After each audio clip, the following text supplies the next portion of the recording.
All right, y'all. So I just watched first two parts of Thousand Year Blood War, which that's all that's animated right now.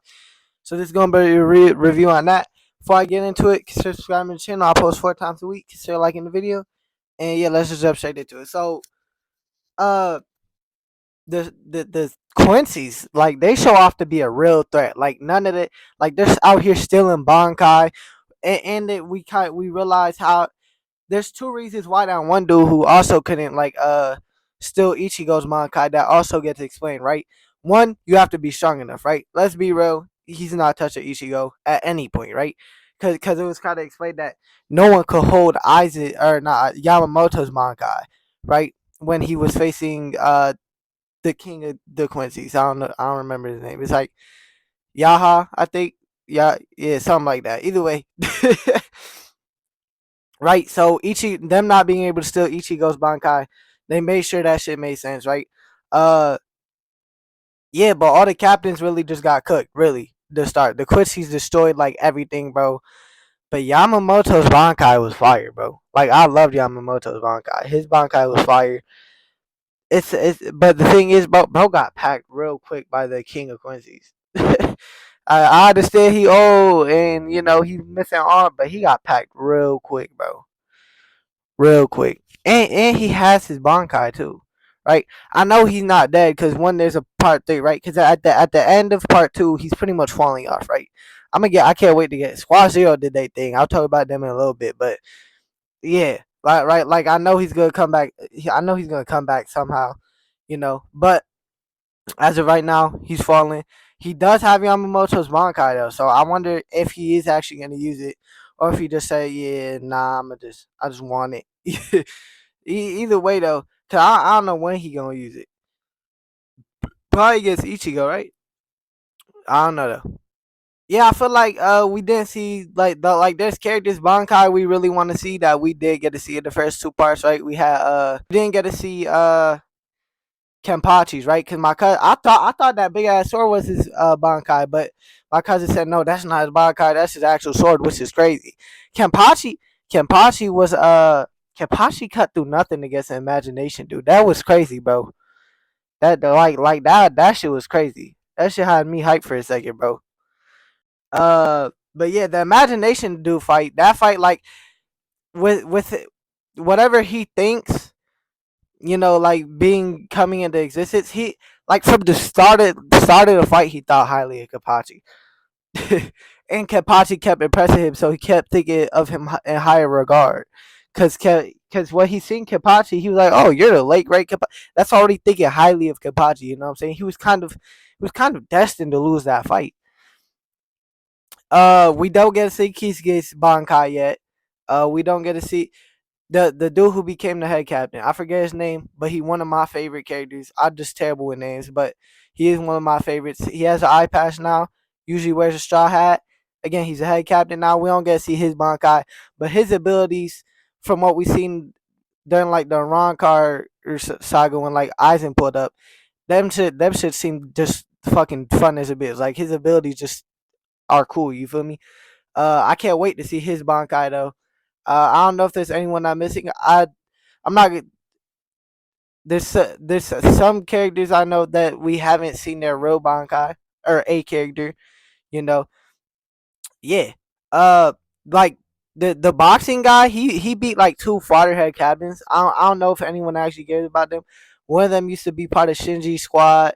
They was flexing Shinji, bro. Shinji was doing his fucking thing, bro. Shinji was doing his thing. It was against this, like, weaker Quincy, and when he faced that bomb dude, I thought he was good, or that bomb girl, I thought he was gonna do his thing, but he ended up getting packed up. Yeah, I was just like, damn, Shinji. But we seen his Bankai. Like, Shinji really did do his thing though. They was at least flexing. My cousin told me they didn't show the Bankai in the manga, but they showed it here. So yeah, apparently it's been in, like, I don't know, like, one shots, or not in the actual main Bleach thing, but they showed it here in the anime. It's a cool Bankai. Uh, yeah, Shinji really was. He was flexing his thing. You know what I'm saying? He was flexing a little bit. Uh, So I think the anime from what, because my cousin read the manga. He hasn't watched the first 3 parts yet, but he said he said yeah, it seems like the anime's doing some characters more justice than what the manga was doing. Cause he told me Squad Zero got fodderized in the manga, which here they're not getting fodderized, right? Byakuya. Before I even get to Squad, Byakuya should have died. I don't care. My cousin told me he was supposed to die, but he like the mangaka was getting death threat. Kubo, right? I think that's the mangaka's name. Either way, he was getting death threats or something, so he decided to keep Byakuya alive. That's bullshit. You know what I'm saying? Byakuya should have died. One, it raises the stakes of the arc, right? Him dying, right? Now Yamamoto did die, but let's be real. He does not feel as important. He has not been as like a main character as Byakuya as. You feel me? He's really just like really, we see him get packed up by Aizen, and now he got packed up again. But he did flex showing off his Bankai shit. But I'm just saying, I'm just at like Byakuya. He's made an appearance in like every fucking arc and has had some world to play in every fucking arc. Him dying here would have 1000% raised the stakes even more. The stakes are already high just because we seen how strong these fucking Quincy are, and the fact that they were still in Bankai. You know, yeah, Byakuya, because Rukia's fight against that one dude who killed Byakuya, well, who was supposed to kill Byakuya, bro, that would have been way better of a fight. It would have been a lot more emotional. It would have been a lot more tense. Like that would have probably been Rukia's best fight in the series. Like no funny, like I'm a huge Rukia fan. So the fact that Byakuya didn't die and it made Rukia's fight a little less impactful, it kind of sucks. It kind of sucks, bro. It really does, bro. Because Rukia, like this fight could have been very emotional, very like had very high tension, and it didn't have that. It didn't have that same tension that it could have had because Byakuya still lived. You know, and I think Kubo just tried to give Byakuya something to do here. He just made him play the bigger brother role to Rukia. But again, this fight would have been way more impactful if he was gone, bro. Way more impactful, like a lot more impactful. Especially because she used her Bankai here too. I want Rukia, one of the main characters I wanted to see use her Bankai. Again, everyone else's Bankai I wanted to see, I haven't seen yet, you know. But for I seen her Bankai, and yeah, it's fire Bankai. She looks to be the better ice user than the one head captain. I don't know how long it's gonna stay like that though, but as a right, well, he's more of a water user actually because he turns with water and die. But either way, same shit, bro. Same shit. They both ice users. Either way, but yeah, yeah, Byakuya not dying makes this fight a lot less impactful than what it could have been, bro. Like this fight, like Rukia's fight could have been insane, bro. That could have been like an insane, emotional, highly tense fight. Rukia could have been going through it during the fight. It could have been just amazing, bro. It could have been like, it could have been one of the best fights in the series, bro. Like no funny shit, bro. This could have been one of the best fights in the series. This would have 1000%. It is Rukia's. It is probably still Rukia's best fight. Because her only other fight was against the dude with the jug, like who had like faces and like y'all know what I'm talking about, and like glass or whatever. And then the Squad Zero captain, which they couldn't even do nothing against anyway. But either way, either way, Rukia should the like Byakuya not dying there. It don't make this fight as good. It doesn't. It just doesn't. It just doesn't.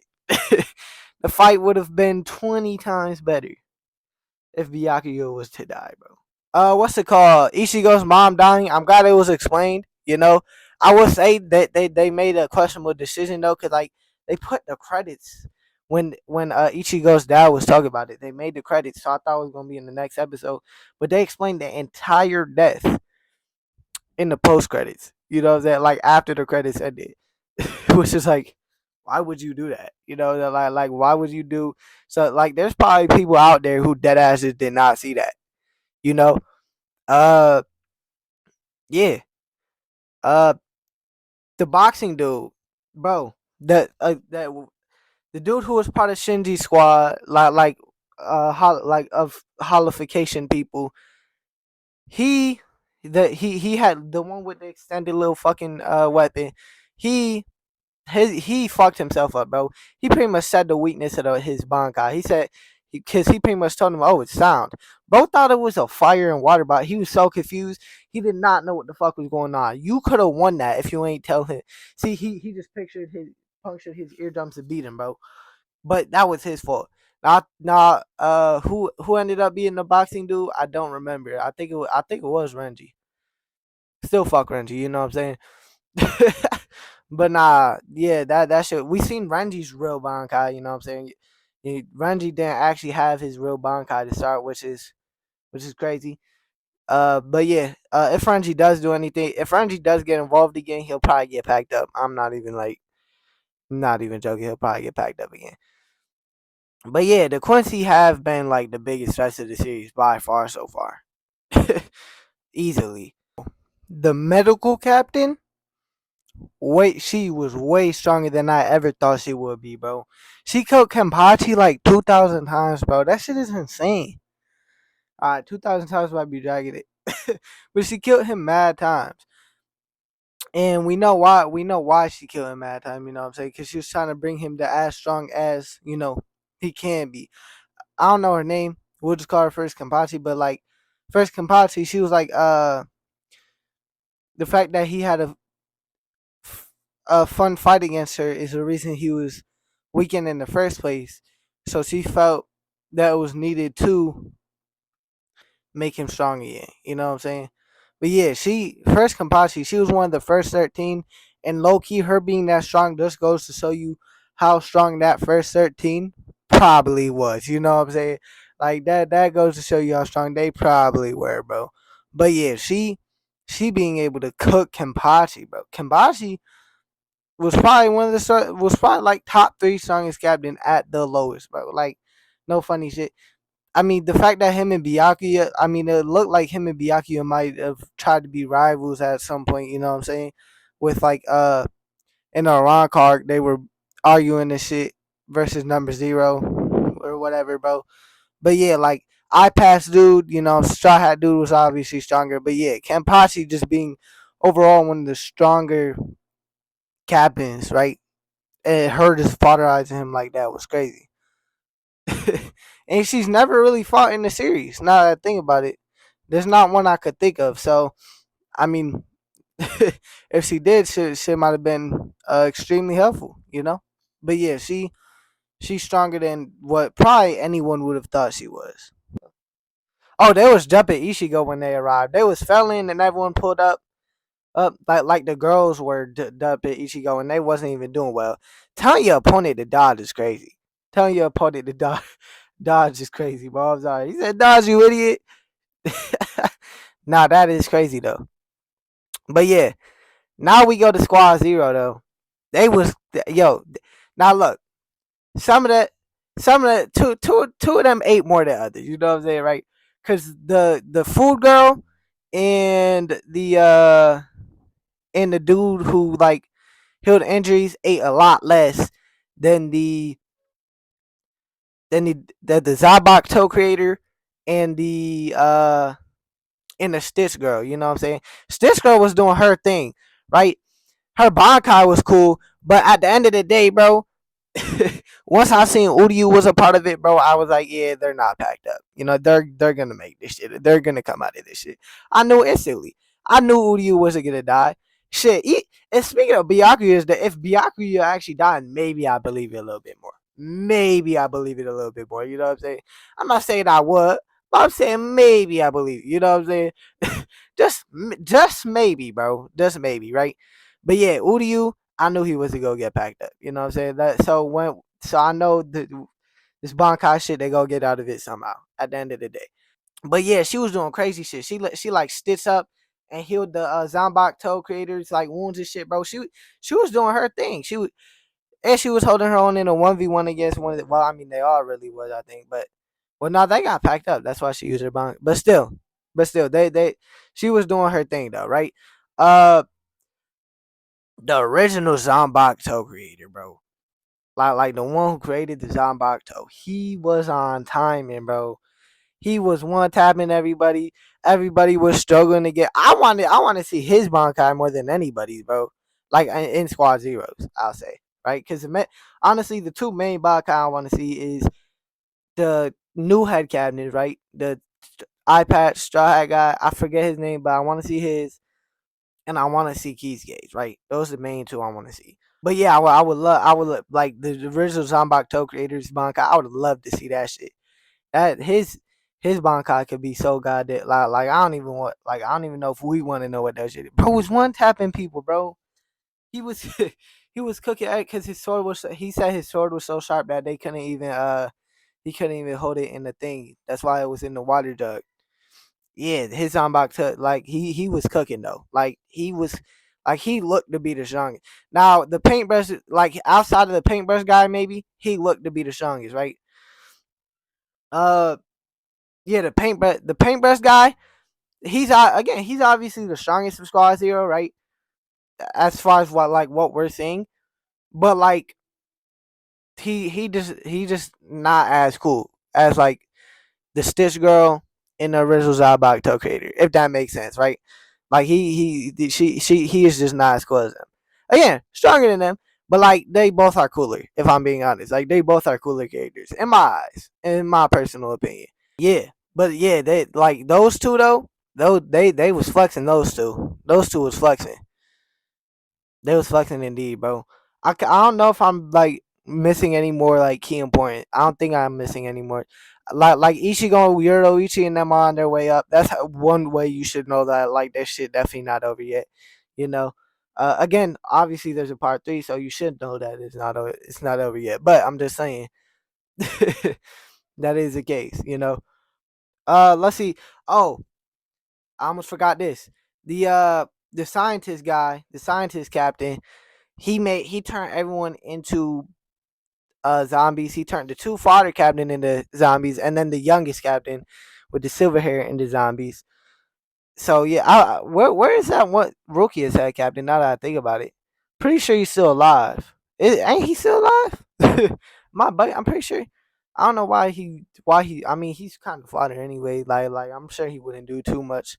We seen his back. I kind of just shoots blast back. I don't think he do nothing crazy here. But yeah, uh, either way, he turned them in. The thing is, again, I know the silver. I know that at least the youngest captain, he probably not gonna stay a zombie. I don't know about the other two like captains that honestly I could care less about. You know, I don't know about them, but I know he's not going to stay a zombie from what I know. At least from the thing I know. You know what I'm saying? I'm assuming he's not going to stay a zombie from the thing I know, right? Uh, yeah. But yeah, other than that, yeah, I mean, he explained how they like traveled and shit, like how the Quincy's was hiding and shit, like through shadows. It was traveling through shadows, which is why he made himself so bright. But yeah, he ended up dealing with the zombie girl pretty much because he's just strong. Well, he didn't end up dealing with her, but he ended up dealing with her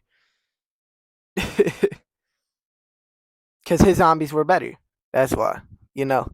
But it like all the Quincy's got packed up except I think the mouth girl might still be alive and maybe one more because again they was killing all the Quincy's to give them power for the squad to fight Squad Zero.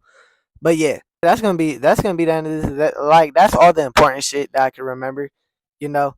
Cause Ichigo, I mean I could bring up Ichigo's Bankai, bro, but like I don't think that's I mean, he got new swords, right?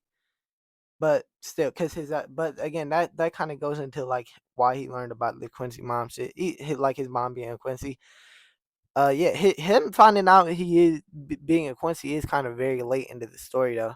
Like to think about it, like it's introduced mad late. You know what I'm saying? Like mad late in this story. I wonder if he's actually gonna start using like Quincy abilities, or if he's just gonna use Soul Reaper abilities. But either way, that's gonna be the end of this one. Subscribing to the channel. I post 4 times a week: Sunday, Monday, Wednesday, Saturday. Start liking the video if you liked it. And peace out.